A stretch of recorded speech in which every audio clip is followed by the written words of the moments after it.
हरे कृष्णा। आज की कथा में आप सभी भक्तों का हार्दिक स्वागत है। भगवान श्री कृष्ण और श्रीमती राधा रानी की कृपा सदैव आप और आपके समस्त परिवार पर बनी रहे। इस कहानी में साक्षात श्री राधा रानी विराजमान हैं। तो इस कहानी को अनुभव करने के लिए हम बरसाना की तरफ चलते हैं। एक समय की बात है, एक गांव में एक रमा नाम की स्त्री रहती थी। उसकी शादी को 5-6 बरस हो गए थे, लेकिन अभी तक उसकी कोई संतान नहीं थी। एक बार श्री राधा अष्टमी का उत्सव आया। गांव की औरतें बरसाना जा रही थीं। औरतों ने कहा, तुम भी बरसाना चलो, राधा रानी बड़ी दयालु हैं, तुम्हारी गोद जरूर भरेंगी। वो कभी 7-8 दिन अपने घर से बाहर रही नहीं थी। उसके पति और सास ने भी उसे जाने की आज्ञा दे दी। अब उसने मन में ठान लिया कि राधा रानी मेरी गोद जरूर भरेंगी। जिस दिन उसे जाना था उसी दिन उसके पैर में चोट लग गई, चला भी नहीं जा रहा था। फिर भी वो स्त्रियों के संग यात्रा पर चल पड़ी। सारे रास्ते ट्रेन में राधा कृष्ण का जाप कीर्तन चलता रहा। इस प्रकार सभी स्त्रियों के साथ वह बरसाना पहुंच गई। सभी नहा धोकर राधा जी के मंदिर में जाने के लिए तैयार हुए। राधा जी के महल में जब जाते हैं तो ऊपर बहुत सी सीढ़ियां चढ़नी पड़ती हैं। अब जैसे सीढ़ियां सब चढ़ने लगे तो उसने स्त्रियों से कहा, तुम आगे आगे चलो, मैं धीरे धीरे सीढ़ियों से आ रही हूं। पैर में चोट लगने की वजह से चला भी नहीं जा रहा था। 2-4 सीढ़ियां चढ़ने के बाद उसका पैर मुड़ गया और वो नीचे गिरने लगी। तभी एक 7-8 साल की कन्या ने उसका हाथ पकड़ लिया। रमा बोली, बेटी, आज अगर तुम ना होती तो मैं तो नीचे गिर गई होती। वो कन्या बोली, मैया, ऐसे कैसे गिर जाने देती मैं तुम्हें। रमा ने पूछा, बेटी, तुम्हारा नाम क्या है। वो बोली, लाडो नाम है मेरा, यहीं पास में रहती हूँ। वे दोनों सीढ़ियों पर ही बैठ गए। लाडो कहने लगी, मैया, मेरे लिए क्या लाई हो। अब रमा सोचने लगी कि न कोई जान न पहचान और लाडो ऐसी बातें कर रही है। फिर रमा ने कहा, लाडो, मैं कल तुम्हारे लिए लेकर जरूर आऊंगी। तुम्हें क्या क्या पसंद है बताओ जरा। लाडो बोलती हैं, मुझे नथनी, गले का हार, कान के कुंडल, चूड़ियाँ, मेहंदी, घाघरा, चोली, ये सब चीज़ें बहुत पसंद है, कुछ भी ले आना। इतना कहकर वो बालिका भाग गई। जैसे तैसे रमा भी मंदिर में दर्शन करके लौट आई और आकर सोचने लगी उस बालिका के बारे में। इसके बाद वो बाजार गई और बाजार से उसने लाडो के लिए गले का हार और चूड़ियाँ खरीदी। अगले दिन वहीं जहाँ पहले मिले थे, लाडो उसका इंतजार करती हुई मिली। चूड़ियाँ और गले का हार जैसे ही उसने उसे दिया, वो बोली, बस इतनी सी ही, और चीज़ें नहीं लाई। और वो मुंह फुलाकर बैठ गई। तब रमा बोली, अभी मैं 8 दिन यहीं पर हूँ और रोज तुम्हारे लिए कुछ न कुछ लाया करूँगी। ये सुनकर लाडो उसकी गोदी में बैठ गई और गले से लग गई। रमा तो रोने लगी जैसे उसे एक संतान मिल गई हो। खूब प्यार से उसके सिर पर हाथ फेरा और ऐसे ही वो फिर से चली गई।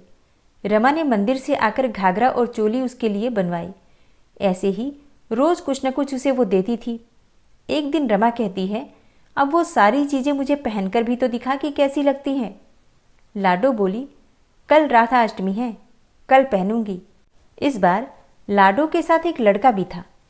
उसे देखकर रमा ने कहा, आज पता नहीं मेरे मन में क्या आया कि मैंने एक धोती और मुकुट मोर वाला लिया है, क्या मैं इसे दे दूं। लाडो बोली, यह कनुआ है, मेरे साथ ही रहता है, हाँ तुम इसे दे दो। ऐसा कहकर वे दोनों सामान लेकर चले गए। अगले दिन राधा अष्टमी थी। जब रमा सीढ़ियों पर आई, वहां उसे आज कोई नहीं मिला। बहुत इंतजार के बाद जब वो मंदिर में पहुंची तो वहां बहुत भीड़ थी। कीर्तन हो रहा था, नृत्य हो रहा था और इस तरह भीड़ को चीरती हुई वो आगे पहुंची और वहां देखकर राधा जी को देखा और ठाकुर जी को देखा। वही सामान सब जो वो लाई थी उन्होंने धारण किया हुआ था। वो पत्थर सी हो गई, आंखों में से आंसू बहने लगे। बात समझते देर न लगी कि वो लाडो राधा जी और कनुआ कृष्ण जी हैं। स्वयं जगत के पालनहार उसके पास आते हैं। राधा जी उसकी गोदी में बैठती हैं और उसे मातृ सुख प्रदान करती हैं। वो तो जैसे बावरी सी हो गई, दिन रात लाडो लाडो कहती रहती, पुकारती रहती। वो स्त्रियों से बोली, तुम लोग घर जाओ, मैं नहीं जाऊंगी। उसकी सास और पति भी उसे लेने आए, पर वो साथ नहीं गई। अब तो प्रतिदिन वह सीढ़ियों पर बैठे बैठे आंसुओं से सीढ़ियां धोती, पलकों से बुहारती। ऐसा करते करते 30 बरस बीत गए। एक दिन एक बालिका उसका हाथ पकड़कर ऊपर अटालिका में ले गई और वहां जाकर बोलती है कि लो आ गई तेरी लाडो। ऐसा कहकर बाहें फैलाकर रमा को बुलाने लगी और अपने गले लगा लिया। उस दिन रमा ऐसे गले लगी कि इस पार्थिव शरीर को छोड़कर सदा के लिए अपनी लाडो के पास ही चली गई।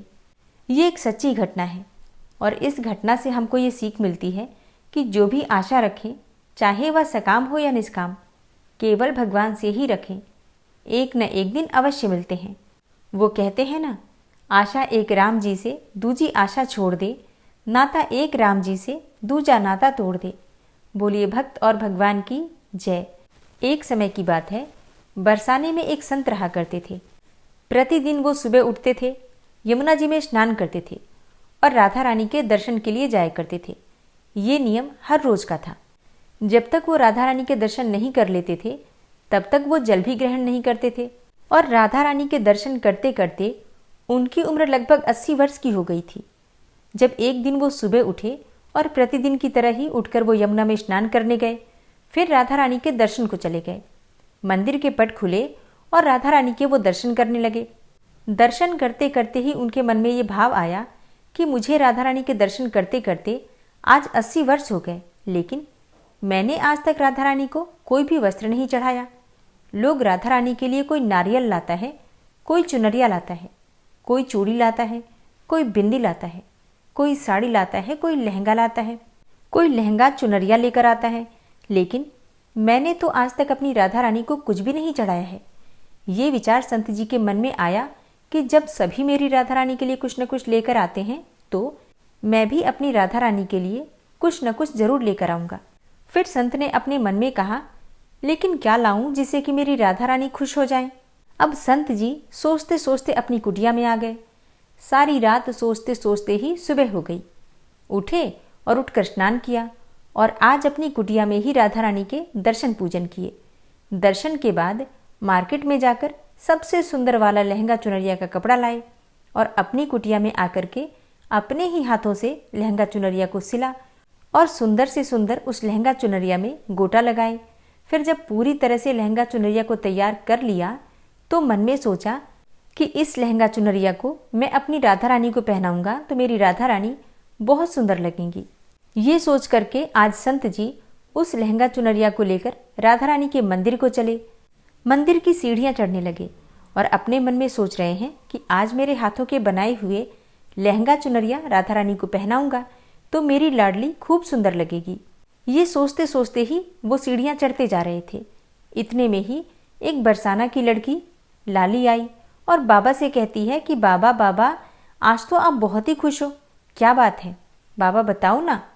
तो बाबा ने कहा, आज तो मैं बहुत खुश हूँ क्योंकि आज मैं अपने हाथों से राधा रानी के लिए लहंगा चुनरिया बनाकर लाया हूँ।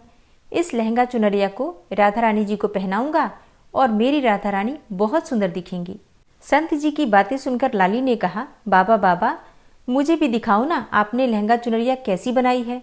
जब लाली जिद करने लगी तो संत जी ने उसे लहंगा और चुनरिया दिखाया। लहंगा चुनरिया देखकर वो लड़की बोली, बाबा बाबा ये लहंगा चुनरिया तुम मुझे दे दो, राधा रानी के पास तो बहुत सारी पोशाकें हैं। तो महात्मा बोले कि बेटी तुमको मैं दूसरी बाजार से दिलवा दूंगा, ये तो मैं अपने हाथों से बनाकर राधा रानी के लिए ही लेकर जा रहा हूँ, तुमको मैं कोई और दूसरा दिलवा दूंगा। लेकिन उस छोटी सी बालिका ने बाबा का दुपट्टा पकड़ लिया। बाबा बाबा ये मुझे दे दो। पर संत भी जिद करने लगे कि दूसरी दिलवाऊंगा, ये नहीं दूंगा। लेकिन वो बच्ची भी इतनी तेज थी कि संत से हाथ छुड़ाकर लहंगा चुनरिया को छीन कर भाग गई। अब तो बाबा को बहुत ही दुख लगा कि मैंने आज तक राधा रानी को कुछ नहीं चढ़ाया, लेकिन जब लेकर आया तो लाली लेकर भाग गई। मेरा तो जीवन ही खराब है, अब क्या करूंगा। ये सोच करके संत उसी सीढ़ियों में बैठे बैठे ही रोने लगे। इतने में कुछ संत वहां आए और पूछा, क्या बात है बाबा, आप रो क्यों रहे हो। तो बाबा ने उन संतों को पूरी बात बताई।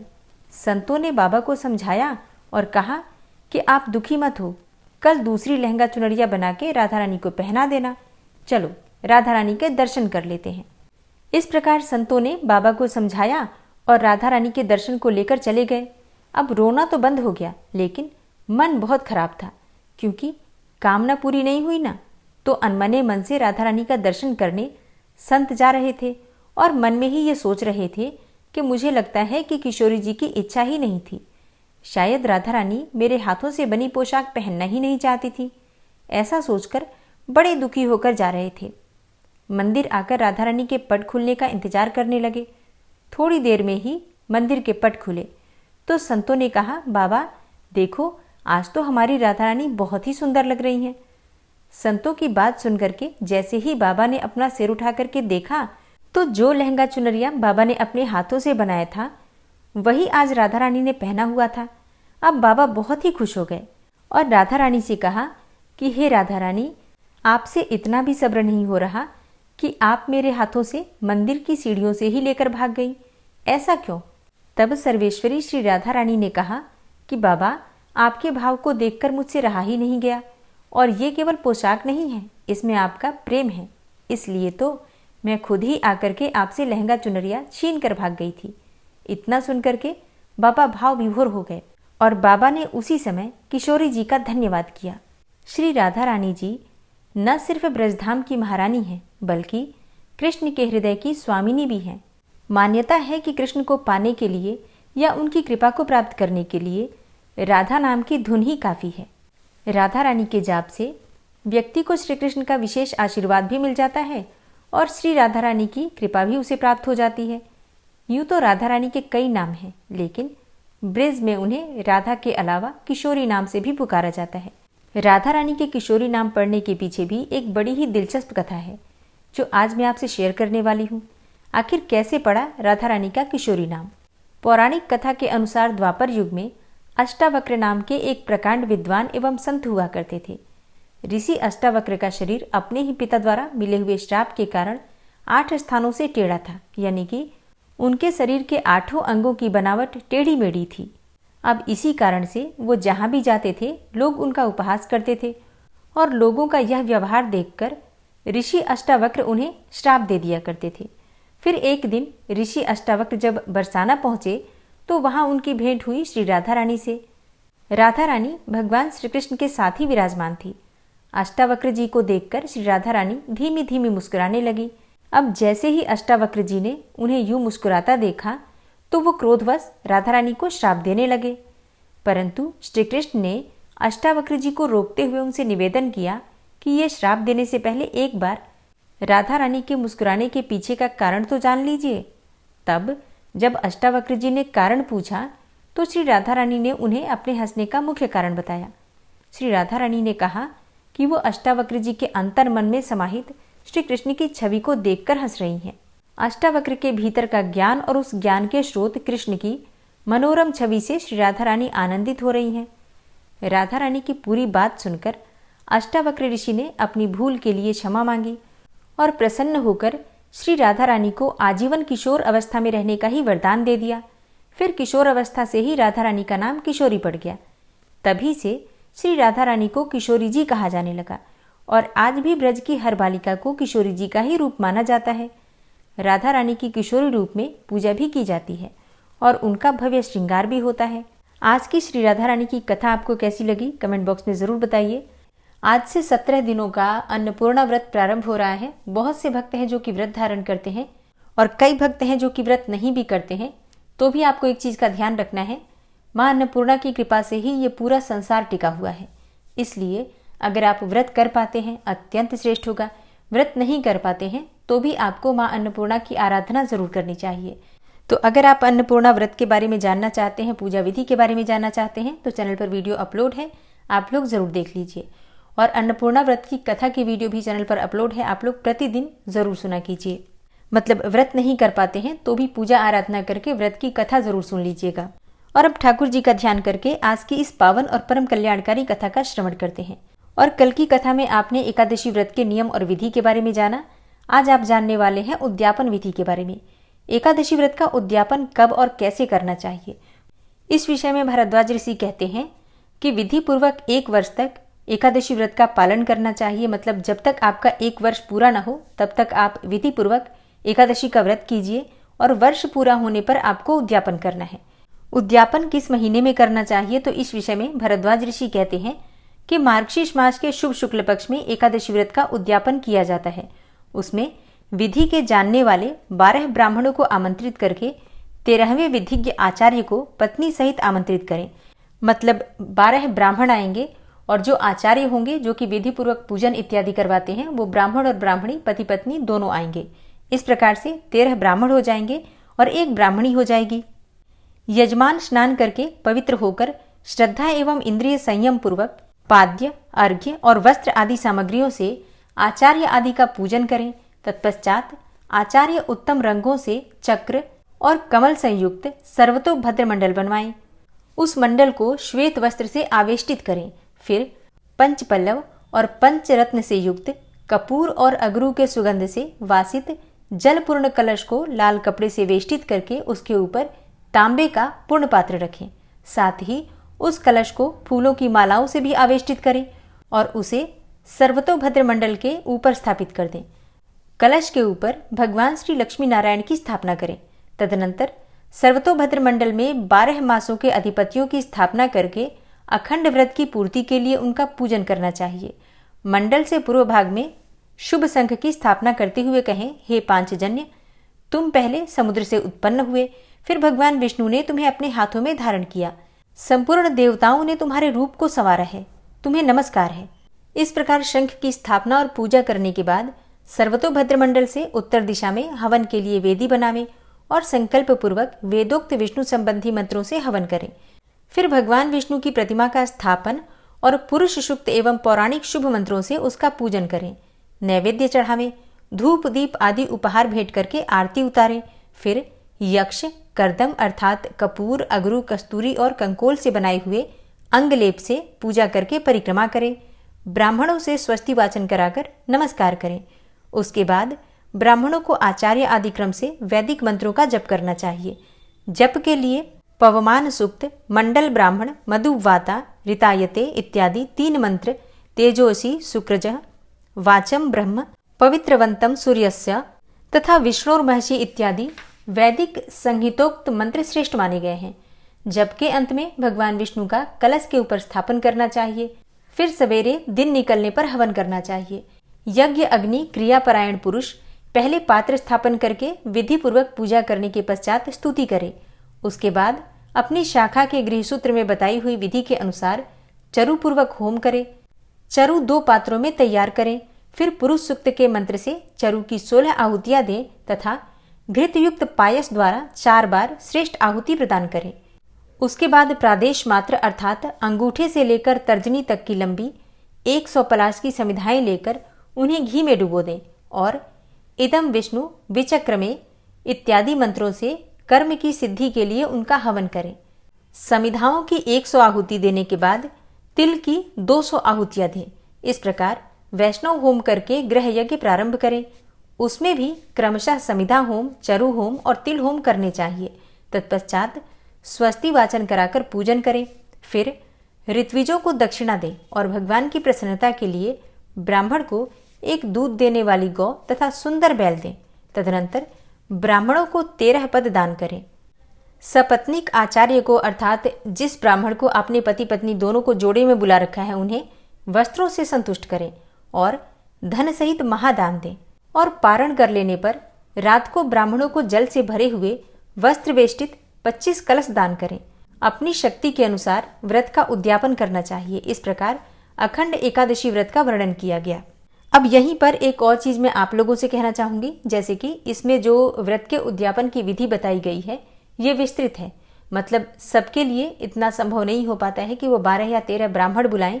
फिर जिस प्रकार से इसमें गौ इत्यादि दान करने के लिए कहा गया है वो सबसे नहीं हो पाता है। ऐसे में अंत में जो लाइन कही गई है उस पर ध्यान दीजिए। सारी विधि बताने के बाद अंतिम लाइन में भरद्वाज ऋषि कहते हैं कि अपनी शक्ति के अनुसार व्रत का उद्यापन करना चाहिए। मतलब जो आपकी सामर्थ्य में हो उसके अनुसार आप व्रत का उद्यापन कर सकते हैं। अगर आपसे हो पाता है तो आप 12-13 ब्राह्मण बुलाकर और विधि पूर्वक जैसा इसमें बताया गया है उद्यापन कर सकते हैं। और अगर आपसे इतना नहीं हो पाता, इतनी आपकी सामर्थ्य नहीं है, तो ऐसे में आप 5 ब्राह्मण बुला सकते हैं। अगर आप 5 ब्राह्मण भी नहीं बुला पाते हैं तो 1 ब्राह्मण 1 ब्राह्मणी मतलब जो आचार्य आएंगे उन्हें पत्नी के सहित बुलाइए और उनसे ही एकादशी व्रत का उद्यापन करवा लीजिए, पूजा करवा लीजिए और उसके बाद पति पत्नी दोनों को यथासंभव यथाशक्ति दान दक्षिणा देकर और विदा कीजिए।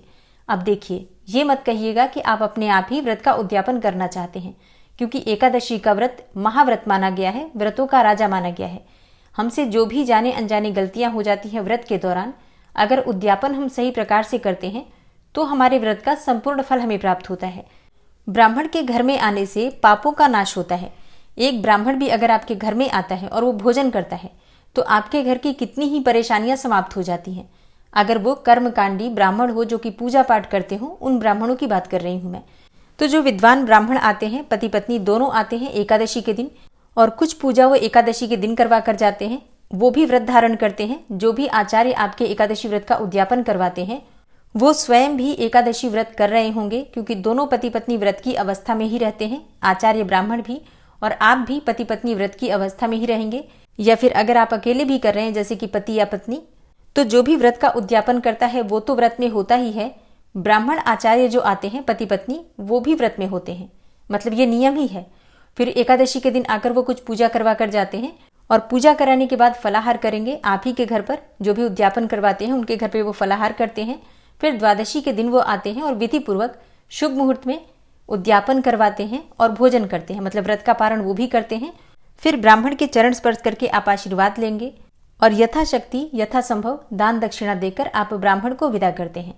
पूरी तरह से आपकी अपनी इच्छा पर निर्भर करता है आप कौन सी सामग्री का दान करना चाहते हैं। वैसे जब हम एकादशी व्रत का उद्यापन करते हैं तो कोशिश करना चाहिए हर उस सामग्री का दान करें जो कि हम चाहते हैं कि हमें भी प्राप्त हो, इस जन्म में भी और अगले जन्म में भी।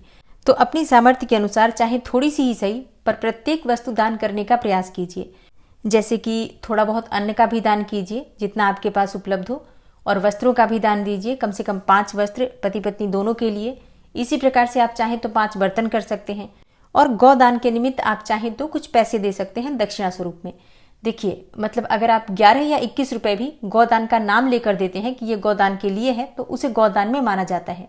ठीक है, तो ऐसा मत समझिए कि आप 10-20 हजार देंगे तभी गौदान माना जाएगा। तो मतलब अपनी शक्ति सामर्थ्य के अनुसार आप कुछ पैसे ब्राह्मण को ये कहकर दीजिए कि ये गौदान के लिए है। इसके साथ ही अपनी सामर्थ्य के अनुसार कुछ फल, कुछ मिठाइयों का भी दान आपको एकादशी व्रत के उद्यापन में करना चाहिए। तो कौन सी सामग्री कितनी संख्या में देनी है, कितनी मात्रा में देनी है, ये पूरी तरह से आपकी सामर्थ्य पर निर्भर करता है। मतलब सामर्थ्य के अनुसार सामग्री कम या ज्यादा कर लीजिए, लेकिन हर सामग्री देने का प्रयास कीजिए। और उद्यापन ब्राह्मण के द्वारा ही करवाइए, क्योंकि ब्राह्मण जब आएंगे तो विधि विधान से हवन इत्यादि भी करवा देंगे, पूजा भी करवा देंगे, आपसे क्षमा प्रार्थना इत्यादि मंत्रों के द्वारा करवाते हैं। और सबसे बड़ी बात, ब्राह्मण आपके घर में आएंगे, भोजन करेंगे, फलाहार करेंगे, उसका भी पुण्यफल आपको प्राप्त होगा। आप जो उनके चरण स्पर्श करके आशीर्वाद लेंगे उसका भी पुण्यफल आपको प्राप्त होगा। अपने हाथों से आप दान करेंगे उसका पुण्यफल भी आपको प्राप्त होगा, है ना। तो बहुत सारी चीजें देखी जाती हैं जब हम एकादशी व्रत का उद्यापन करते हैं। तो उम्मीद करती हूँ कि आप लोग एकादशी व्रत के उद्यापन से संबंधित जो प्रश्न पूछते थे उसका उत्तर आपको यहाँ मिल जाएगा। आज का महात्म्य समाप्त होता है। इसके आगे के वृत्तांत आप कल की कथा में सुनेंगे। ओम महालक्ष्म्यै च विद्महे विष्णुपत्न्यै च धीमहि तन्नो लक्ष्मी प्रचोदयात्। महालक्ष्मी अष्टकम स्तोत्र का पाठ हिंदी अर्थ से। ओम श्री महालक्ष्मी अष्टकम। इंद्र उवाच नमस्तेस्तु महामाये श्रीपीठे सुरपूजिते शंखचक्र गदाहस्ते महालक्ष्मी नमोस्तुते। अर्थात इंद्र बोले, श्रीपीठ पर स्थित और देवताओं से पूजित होने वाली हे महामाये, तुम्हें नमस्कार है। हाथ में शंख चक्र और गदा धारण करने वाली हे महालक्ष्मी, तुम्हें प्रणाम है। नमस्ते गरुड़ारूढ़े कोलासुर भयंकरी सर्व पाप हरे देवी महालक्ष्मी नमोस्तुते। अर्थात गरुड़ पर आरूढ़ होकर कोलासुर को भय देने वाली और समस्त पापों को हरने वाली हे भगवती महालक्ष्मी, तुम्हें प्रणाम है। सर्वज्ञे सर्ववरदे सर्वदुष्ट भयंकरी सर्व पाप हरे देवी महालक्ष्मी नमोस्तुते। अर्थात सब कुछ जानने वाली, सबको वर देने वाली, समस्त दुष्टों को भय देने वाली और सबके दुखों को दूर करने वाली हे देवी महालक्ष्मी, तुम्हें नमस्कार है। सिद्धि बुद्धि प्रदे देवी भुक्ति मुक्ति प्रदायिनी मंत्रपूते सदा देवी महालक्ष्मी नमोस्तुते। अर्थात सिद्धि बुद्धि भोग और मोक्ष देने वाली हे मंत्रपूत भगवती महालक्ष्मी, तुम्हें सदा प्रणाम है। आद्य अंतरहिते देवी आद्य शक्ति महेश्वरी योगजे योग संभूते महालक्ष्मी नमोस्तुते।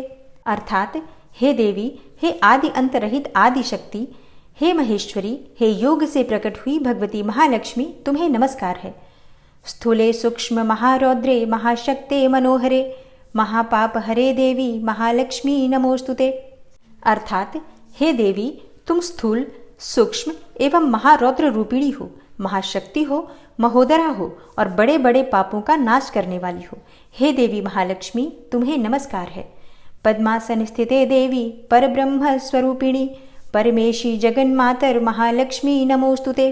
अर्थात हे कमल के आसन पर विराजमान पर ब्रह्म स्वरूपिणी देवी, हे परमेश्वरी, हे जगदम्बे, हे महालक्ष्मी, तुम्हें मेरा प्रणाम है।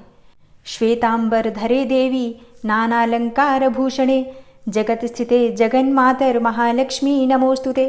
अर्थात हे देवी, तुम श्वेत वस्त्र धारण करने वाली और नाना प्रकार के आभूषणों से विभूषित हो, संपूर्ण जगत में व्याप्त एवं अखिल लोक को जन्म देने वाली हो। हे महालक्ष्मी, तुम्हें मेरा प्रणाम है। महालक्ष्म्याष्टकं स्तोत्रम यह पठेत भक्तिमान नरः सर्वसिद्धिमवाप्नोति राज्यं प्राप्नोति सर्वदा। अर्थात जो मनुष्य भक्ति युक्त होकर इस महालक्ष्म्याष्टक स्तोत्र का सदा पाठ करता है, वह सारी सिद्धियों और राज्य वैभव को प्राप्त करता है। एक कालम पठे नित्यम महापाप विनाशनम द्विकालम च पठे नित्यम धन धान्य समन्वितः। अर्थात जो प्रतिदिन एक समय पाठ करता है, उसके बड़े बड़े पापों का नाश हो जाता है, और जो मनुष्य 2 समय पाठ करता है, वह धन धान्य से संपन्न होता है। त्रिकालम यह पठे नित्यम महाशत्रु विनाशनम महालक्ष्मीर्भवे नित्यम प्रसन्ना वरदा शुभा। अर्थात जो प्रतिदिन 3 काल पाठ करता है, मतलब त्रिसंध्या में पाठ करता है, सुबह शाम दोपहर अगर तीनों समय पाठ किया जाए, तो ऐसे मनुष्य के महान शत्रुओं का भी नाश हो जाता है और उसके ऊपर कल्याणकारिणी वरदायिनी महालक्ष्मी सदा ही प्रसन्न रहती हैं। ओम महालक्ष्मी नमः। हे विष्णुप्रिया, हे माँ महालक्ष्मी, हम सभी भक्तों पर अपनी कृपा सदा ही बनाए रखना। ओम विश्वं विष्णुर्वषट्कारो भूतभव्य भवत्प्रभु भूतकृत भूतभृद्भावो भूतात्मा भूतवाहन भूतात्मा परमात्मा च मुक्तानां परमागति अव्ययः पुरुषः साक्षी क्षेत्रज्ञो अक्षर एव च योगो योगविदां नेता प्रधान पुरुषेश्वरः नारसिंहवपुः श्रीमान् केशवः पुरुषोत्तमः सर्वः शर्वः शिवस्थाणुर्भूतादिर्निधिर्व्ययः संभवो भावनो भर्ता प्रभवः प्रभुरीश्वरः स्वयंभू शंभुरादित्यः पुष्कराक्षो महास्वनः अनादिनिधनो धाता विधाता धातुरुत्तमः अप्रमेयो ऋषिकेश पद्मनाभो अमरप्रभु विश्वकर्मा मनुस्त्वष्टा स्थविष्ठः स्थविरो ध्रुवः अग्राह्यः शाश्वतः कृष्णो लोहिताक्षः प्रतर्दनः प्रभूतस्त्रिककुब्धाम पवित्रं मङ्गलं परम् ईशानः प्राणदः प्राणो ज्येष्ठः श्रेष्ठः प्रजापति हिरण्यगर्भो भूगर्भो माधवो मधुसूदनः ईश्वरो विक्रमी धन्वी मेधावी विक्रमः क्रमः अनुत्तमो दुराधर्षः कृतज्ञः कृतिरात्मवान् सुरेशः शरणं शर्म विश्वरेताः प्रजाभवः अह संवत्सरो व्याल प्रत्ययः सर्वदर्शनः अज सर्वेश्वर सिद्ध सिद्धे सर्वादिर्च्युत वृषाकपिर्मेयात्मा सर्वयोगविनिश्रितः वसुर्वसुमना सत्य समात्मा संमितः सम अमोघ पुण्डरीकाक्षो वृषकर्मा वृषाकृतिः रुद्रो बहुशिरा बभ्रुर्विश्वयोनिः शुचिश्रवः अमृतः शाश्वतस्थाणुर्वरारोहो महातपः सर्वगः सर्वविद्भानुर्विश्वक्सेनो जनार्दनः वेदो वेदविद्व्यङ्गो वेदाङ्गो वेदवित्कविः लोकाध्यक्ष सुराध्यक्षो धर्माध्यक्ष कृताकृता चतुरात्मा चतुर्व्यूहश्चतुर्द्रष्टश्चतुर्भुजः भ्राजेष्णुर्भोजनं भोक्ता सहिष्णुर्जगदाति च अनघो विजयोजेता विश्वयोनिः पुनर्वसु उपेन्द्रो वामनः प्रांशुर्मोघः शुचिरुर्जिता अतीन्द्रः संग्रहः सर्गो धृतात्मा नियमो यमः वेद्यो वैद्यः सदा योगी वीरः माधवो मधु अतीन्द्रियो महामायो महोत्साहो महाबलः महाबुद्धिर्महावीर्यो महाशक्तिर्महाद्युतिः अनिर्देश्य वपुः श्रीमान् मेयात्मा महाधृतिर् महिश्वासो महीभर्ता श्रीनिवासः सतां गति अनिरुद्ध सुरानन्दो गोविन्दो गोविन्दाम्पति मरीचिर्दमनो हंस सुपर्णो भुजगोत्तम हिरण्यनाभ सुतपा पद्मनाभ प्रजापति अमृत्यु सर्वदिक्सिंह संधाता संधिमान स्थिर अजो दूर्मर्षण शास्ता विश्रुतात्मा सुरारिहा गुरुर्गुर्तमो धाम सत्य सत्यपराक्रम निमिषो अनिमिषो श्रग्वी वाचस्पतिरुदारधि अग्रणिर्ग्रामणी श्रीमान् न्यायो नेता समीरण सहस्रमूर्धा विश्वात्मा सहस्राक्षा सहस्रपात आवर्तनो निवृत्तात्मा संवृतः संप्रमर्दन अह संवर्तको वह निर्निलोधरणीधरः सुप्रसादः प्रसन्नात्मा विश्वदृग् विशुभुग् विभु सत्कर्ता सत्कृतः साधु जहर्नुर्नारायणो नरः असंख्येयो अप्रमेयात्मा विशिष्टशिष्टकृच्छुवि सिद्धार्थ सिद्धसंकल्प सिद्धिदः सिद्धिसाधनः वृषाहि वृषभो विष्णुर्विष्पर्वा वृषोदरः वर्धनो वर्धमानश्च विविक्तः श्रुतिसागरः सुभुजो दूर्धरो वाग्मी महेन्द्रो वसुदो वसु नैकरूपो बृहद्रूप शिपिविष्टः प्रकाशनः ओजस्तेजो द्युतिधर प्रकाशात्मा प्रतापनः रिद्धस्पष्टाक्षरो मन्त्रश्चन्द्रांशुर्भास्करदुतिः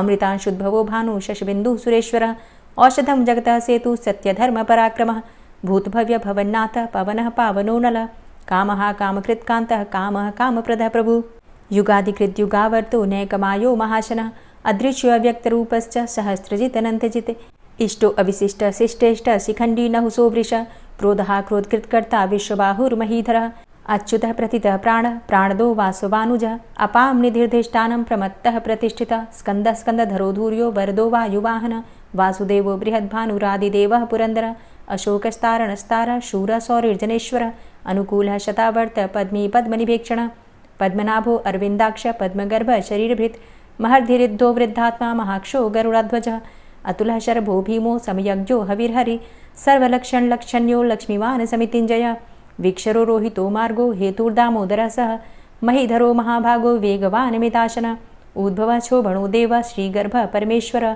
करणं कारणं कर्ता विकर्ता गहनो गुहः व्यवसायो व्यवस्थान संस्थान स्थानदो ध्रुवः परर्थी परमस्पस्तुष्ट पुष्ट शुभेक्षणः रामो विरामो विरजो मार्गो नेयो नयोनयः वीरः शक्तिमतां श्रेष्ठो धर्मो धर्मविदुत्तमः वैकुण्ठः पुरुषः प्राणः प्राणदः प्रणवः पृथु हिरण्यगर्भः शत्रुघ्नो व्याप्तो वायुरुधोक्षजः ऋतुः सुदर्शनः कालः परमेष्ठी परिग्रहः उग्रः संवत्सरो दक्षो विश्रामो विश्वदक्षिणः विस्तारः स्थावरस्थाणु प्रमाणं बीजमव्ययम् अर्थो अनर्थो महाकोशो महाभोगो महाधनः अनिर्विण्णः स्थविष्टोभू धर्मयुपो महामखः नक्षत्रनेमिर्नक्षत्री क्षमा चामः समीहनः यज्ञ इज्यो महेज्यश्च क्रतुसत्रं सतां गतिः सर्वदर्शी विमुक्तात्मा सर्वज्ञो ज्ञानमुत्तमं सुव्रतः सुमुखः सुष्मा सुघोषः सुखदः सुहृतः मनोहरो जित्क्रोधो वीरबाहुर्विदारणः स्वापनः स्ववसो व्यापी नैकात्मा नैककर्मकृत् वत्सरो वत्सलो वत्सी रत्नगर्भो धनेश्वरः धर्मगुप्त धर्मकृद्धर्मी सदसक्षरमक्षरम् अविज्ञाता सहस्रांशुर्विधाता कृतलक्षणः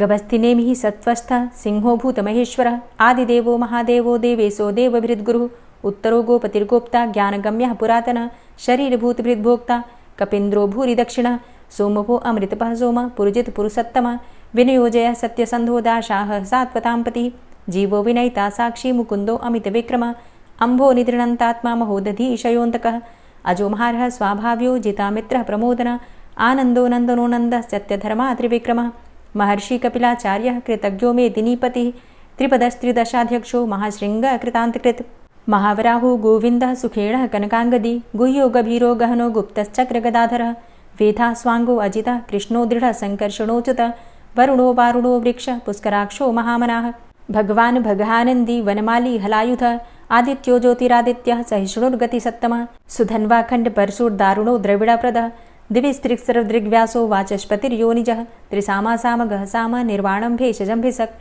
सन्न्यासकृच्छमः शान्तो निष्ठा शान्तिः परायणं शुभाङ्गः शान्तिदस्रष्टा कुमुदः कुवलेशयः गोहितो गोपतिर्गोप्ता वृषभाक्षो वृषाप्रियः अनिवर्ति निवृतात्मा संक्षेप्ता चेमकृच्छिवः श्रीवत्सवक्षा श्रीवास श्रीपति श्रीमतांबरः श्रीधर श्रीश श्रीनिवास श्रीनिधि श्रीविभावन श्रीधर श्रीकर श्रेय श्रीमान् लोकत्रयाश्रयः स्वक्ष स्वङ्ग शतानन्दो नन्दिर्ज्योतिर्गणेश्वरः विजितात्मा विधेयात्मा सत्कीर्तिश्छिन्न संशयः उदीर्णः सर्वतक्षसुर्निशः शाश्वतः स्थिरः भूषयो भूषणो भूतिर्विशोकः शोकनाशनः अर्चिष्मानर्चितः कुम्भो विशुद्धात्मा विशोधनः अनिरुद्धो अप्रतिरथ प्रद्युम्नो अमितविक्रमः कालिनेमि निहावीर शौरी सूर्यजनेश्वरः त्रिलोकात्मा त्रिलोकेशः केशवः केशिहारी कामदेवः कामपालः कामीकान्तः कृतागमः अनिर्देशवपुर्विष्णोर्वीरो अनन्तो धनञ्जयः ब्रह्मण्यो ब्रह्मकृद्ब्रह्मा ब्रह्म ब्रह्म विवर्धनः ब्रह्मविद् ब्राह्मणे ब्रह्मी ब्रह्मज्ञो ब्राह्मणप्रियः महाक्रमो महाकर्मा महातेजा महोरगः महाक्रतुर्महायज्वा महायज्ञो महाहवि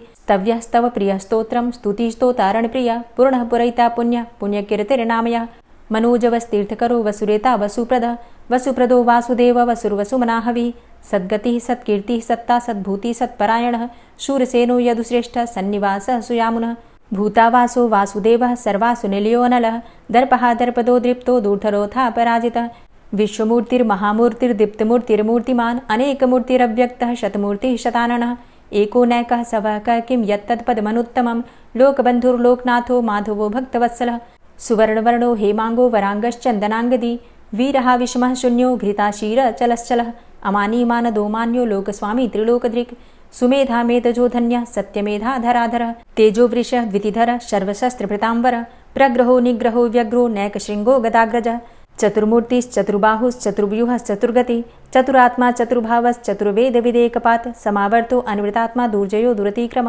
दुर्लभो दुर्गमो दुर्गो दुरावासो दुरारिः शुभांगो लोकसारङ्गः सुतन्तुस्तन्तुवर्धन इन्द्रकर्मा महाकर्मा कृतकर्मा कृतागमः उद्भवः सुन्दरः सुन्दो रत्ननाभः सुलोचनः अर्को वाजसनः शृङ्गी जयन्तः सर्वविजयी सुवर्णबिन्दुरक्षोभ्य सर्वभागीश्वरेश्वरः महाह्रदो महागर्तो महाभूतो महानिधि कुमुदः कुन्दरः कुन्दः पर्जन्यः पावनो नीलः अमृताशो अमृतवपुः सर्वज्ञः सर्वतोमुखः सुलभः सुव्रतः सिद्धः शत्रुजित् शत्रुतापनः न्यग्रोधोदुम्बरो अस्वस्थश्चाणुरान्ध्रनिषूदनः सहस्रार्चिः सप्तजिह्वः सप्तैधा सप्तवाहनः अमूर्तिरणघो अचिन्त्यो भयकृद्भयनाशनः अणुर्बृहत्कृशः स्थूलो गुणभृन्निर्गुणो महान् अधृतस्वधृतश्वास्य प्राग्वंशो वंशवर्धनः भारभृतिकथितो योगी योगी स सर्वकामद आश्रमश्रमण क्षाम सुपर्णो वायुवाहन धनुर्धरो धनुर्वेदो दण्डोदमयितादम अपराजितः सर्वसहो नियन्ता नियमो यमः सत्त्ववान् सात्विकः सत्य सत्यधर्मपरायण अभिप्रायः प्रियार्होर्ह प्रियकृत्प्रीतिवर्धनः विहाय सगतिर्ज्योति सुरुचिर्हुद्भुग्विभु रविर्विलोचनः सूर्य सविता रविलोचनः अनन्तो हुद्भुग्भोक्ता सुखदो नैकजोग्रज अनिर्विण्ण सदामर्षि लोकाधिष्ठानमद्भुतः सनात सनातन्तमः कपिलः कपिरप्ययः स्वस्तिदा स्वस्तिकृत् स्वस्ति स्वस्तिभुक् स्वस्ति दक्षिणः रौद्रः कुण्डली चक्रे विक्रमयुर्जितशासनः शब्दातिगः शब्दशः शिशिरः शर्वरीकरः अक्रूरः पेशलो दक्षो दक्षिणः क्षमिणाम्बर विद्वतमो वितभय पुण्यश्रवणकीर्तन उत्तारणो दुष्कृतिः पुण्यो दुःस्वप्ननाशन वीरः रक्षणः सन्तो जीवनः पर्यवस्थितः अनन्तरूपो अनन्तसृर्जितमन्युर्भयापः चतुरश्रो गभीरात्मा विदिशो व्यादिशो दिश अनादिर्भूर्भुवो लक्ष्मीः सुवीरो रुचिराङ्गद जननो जन्मादिर्भीमो भीमपराक्रम आधारनीलयोधाता पुष्पहासः प्रजागर ऊर्ध्वगः सत्पथाचारः प्राणदः प्रणवपण प्रमाणं प्राणनीलयः प्राणभृत् प्राणजीवनः तत्त्वं तत्त्वविदेकात्मा जन्ममृत्यु जरातिग पूर्वस्वस्तरुस्तारः सविता प्रपितामह यज्ञो यज्ञपतिर्यज्वा यज्ञाङ्गो यज्ञवाहन यज्ञभृद्यज्ञकृद्यज्ञ यज्ञभुग्यज्ञसाधन यज्ञान्तिकृद्यज्ञ गुह्यमन्यमन्नादेव च आत्मयोनिः स्वयं जातो वैखानः सामगायन देवकीनन्दन स्रष्टा क्षितिसः पापनाशन शङ्खभृन्नन्दकी चक्री शारङ्गधन्वा गदाधरः रथाङ्गपाणिरक्षोभ्य सर्वप्रहरणायुध ओम नमः इति। और अब आप सुनेंगे श्री तुलसी चालीसा। श्री तुलसी महारानी करु विनय सिरनाय जो मम हो संकट विकट दीजे मात नशाय। नमो नमो तुलसी महारानी महिमा अमित न जाए बखानी दियो विष्णु तुमको सन्माना जग में छायो सुयस महाना। विष्णु प्रिया जय जयति भवानी तिहु लोक की हो सुख खानी। भगवत पूजा करे जो कोई बिना तुम्हारे सफल न होई। जिन घर तव नहीं होय निवासा उस घर कर ही विष्णु नहीं बासा। करे सदा जो तव नित सुमिरन तेहि के काज होय सब पूरन। कार्तिक मास महात्म तुम्हारा ताको जानत सब संसारा। तव पूजन जो करे कुंवारी पावे सुंदर वर सुकुमारी। करे जो पूजा नित प्रति नारी सुख संपत्ति से होय सुखारी। वृद्धा नारी करे जो पूजन मिले भक्ति होवे पुलकित मन। श्रद्धा से पूजे जो कोई भवनिधि से तर जावे सोई। कथा भागवत यज्ञ करावे तुम बिन नहीं सफलता पावे। छायो तब प्रताप जग भारी ध्यावत तुम्हि सकल चित धारी। तुम्ही मात यंत्रन तंत्रन में सकल काज सिद्धि होवे क्षण में। औषधि रूप आप हो माता सब जग में तव यश विख्याता। देव ऋषि मुनि और तपधारी करत सदा तव जय जयकारी। वेद पुराणन तव यश गाया महिमा अगम पार नहीं पाया। नमो नमो जय जय सुख कारणी नमो नमो जय दुख निवारणी। नमो नमो सुख संपत्ति देनी नमो नमो अघ काटन छेनी। नमो नमो भक्तन दुख हरनी, नमो नमो दुष्टन मद छेनी। नमो नमो भव पार उतारणी, नमो नमो परलोक सुधारणी। नमो नमो निज भक्त उबारणी, नमो नमो जन काज सवारणी। नमो नमो जय कुमति नशावनी, नमो नमो सब सुख उपजावनी। जयति जयति जय तुलसी माई, ध्याऊं तुमको शीश नवाई। निज जन जानि मोहि अपनाओ, बिगड़े कारज आप बनाओ। करूं विनय मैं मात तुम्हारी, पूर्ण आशा करहु हमारी। शरण चरण कर जोरी मनाऊं, निश दिन तेरे ही गुण गाऊं। करहु मात अब मोह पर दाया, निर्मल होए सकल मम काया। मांगू मातु यही बर दीजे, सकल मनोरथ पूर्ण कीजे। जानू नहीं कछु नेम आचारा, क्षमहु मातु अपराध हमारा। 12 मास करे जो पूजा, तासम जग में और नहीं दूजा। प्रथम ही गंगा जल मंगवावे, फिर सुंदर स्नान करावे। चंदन अक्षत पुष्प चढ़ावे, धूप दीप नैवेद्य लगावे। करें आचमन गंगा जल से, ध्यान करे हृदय निर्मल से। पाठ करे फिर 40 की, स्तुति करे मात तुलसा की। यह विधि पूजा करे हमेशा, ताके तन नहीं रहे कलेशा। करे मास कार्तिक का साधन, सोवे नित पवित्र हुई जाहि। है यह कथा महासुखदाई, पढ़े सुने सो भव तर जाई। यह श्री तुलसी 40 पाठ करे जो कोय, गोविंद सो फल पावही, जो मन इच्छा होय। तुलसी 40 संपूर्ण। और अब आप सुनेंगे तुलसी महारानी की आरती। तुलसी महारानी नमो नमो, हरि की पटरानी नमो नमो। तुलसी महारानी नमो नमो, हरि की पटरानी नमो नमो।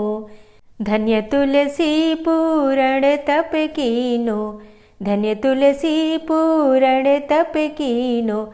शालिग्राम की बनी पटरानी नमो नमो। तुलसी महारानी नमो नमो, हरि की पटरानी नमो नमो।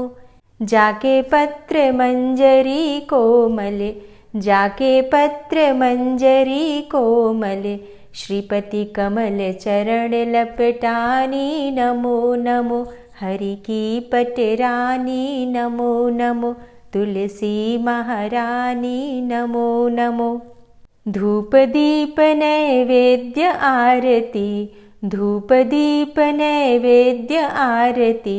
पुष्पन की वर्षा बरसानी नमो नमो, हरि की पटरानी नमो नमो। तुलसा महारानी नमो नमो। 56 भोग 36 व्यंजन, 56 भोग 36 व्यंजन। बिन तुलसा हरि एक न मानी नमो नमो। तुलसी महारानी नमो नमो, हरि की पटरानी नमो नमो। सभी सखी मैया तेरो यश गावे, सभी सखी मैया तेरो यश गावे। भक्ति दान दीजे महारानी नमो नमो। तुलसा महारानी नमो नमो, हरि की पटरानी नमो नमो। नमो नमो तुलसा महारानी, नमो नमो तुलसी महारानी। तुलसी महारानी नमो नमो, हरि की पटरानी नमो नमो। तुलसी महारानी नमो नमो, हरि की पटरानी नमो नमो। प्रेम से बोलिए तुलसी मैया की जय। दोस्तों, उत्पन्ना एकादशी और अन्नपूर्णा व्रत के विषय में जानकारी चाहते हैं तो चैनल पर वीडियो अपलोड हो चुकी है, आप लोग देख सकते हैं। आज की वीडियो कैसी लगी कमेंट बॉक्स में ज़रूर बताइए। वीडियो अच्छी लगती है तो लाइक ज़रूर किया कीजिए और शेयर भी ज़रूर किया कीजिए। और अगर आप चैनल पर पहली बार आए हैं, अभी तक आपने चैनल को सब्सक्राइब नहीं किया है, तो आज की वीडियो अगर आपको अच्छी लगे तो चैनल को सब्सक्राइब करके बेल आइकन को ज़रूर प्रेस कर लीजिए, ताकि आपको सभी वीडियोज़ की नोटिफिकेशन सही समय पर प्राप्त हो। मिलती हूँ मैं आपसे अगली वीडियो में, तब तक के लिए जय श्री राधे।